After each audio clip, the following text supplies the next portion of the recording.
thank you. Conservative pundits and politicians are criticizing Minnesota Governor Tim Walz for signing a law that puts tampons in grade school bathrooms. Paul Spey checks the details for PolitiFact. Is Minnesota putting tampons in boys' bathrooms? That's what Fox News host Jesse Waters said the other day, and he said it was directed by Minnesota Governor Tim Walz, the Democratic vice presidential candidate. Take a look. He's sick. Walz forced schools to stock tampons in boys' bathrooms. Tampons in 4th grade boys' bathrooms. Is that right? Not exactly. Minnesota did pass a law that says menstrual products should be accessible to students in grades 4 through 12, but it doesn't single out boys' bathrooms. It just says the product should be available to all who need them. Some have pointed out, hey, that could include transgender students, and sure.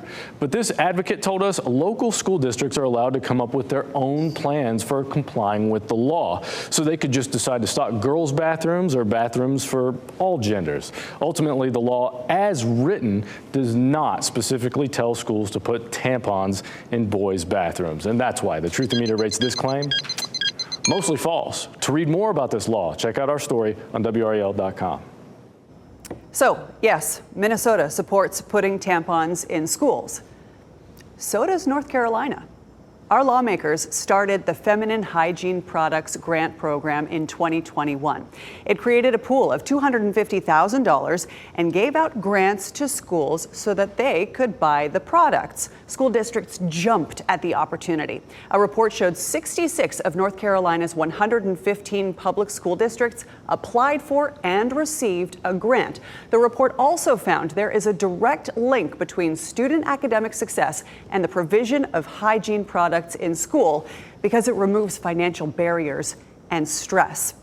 Last year, the Republican-led General Assembly expanded the program, increasing the pot of money to $500,000. This is great for students. A 2023 study found 1 in 4 teens and 1 in 3 adults struggle to afford period products. There are a few reasons why. For one, tampons are not tax exempt in North Carolina. We're one of 21 states, shaded in yellow on this map, taxing period products at the standard rate. So in North Carolina, that tax is 4.75%. But there are a lot of other products that are exempt from that tax. Cotton, tobacco, peanuts, and other farm products. No sales tax when sold to manufacturers. Wood chippers, certain public school books, food sold in school buildings. So if that's all tax exempt, why not period products? Some North Carolina lawmakers introduced a bill last year to make it happen, but it's stuck in committee. But let's be real, that 4% tax is not breaking the bank. I'd say the sticker price might be.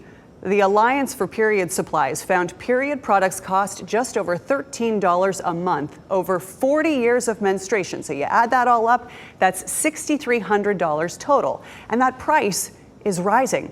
A research firm in Chicago found the average price of a pack of pads has gone up 41% since 2019. Tampons have gone up 36%. Meantime, Procter & Gamble, the biggest maker of feminine hygiene products, has made $43 billion in profit so far this year, a 10% increase from last year. So maybe the issue isn't where we put the products, but whether or not they're affordable. Giving grants to schools and eliminating taxes can help, but for something as essential as period products, perhaps we need to think bigger.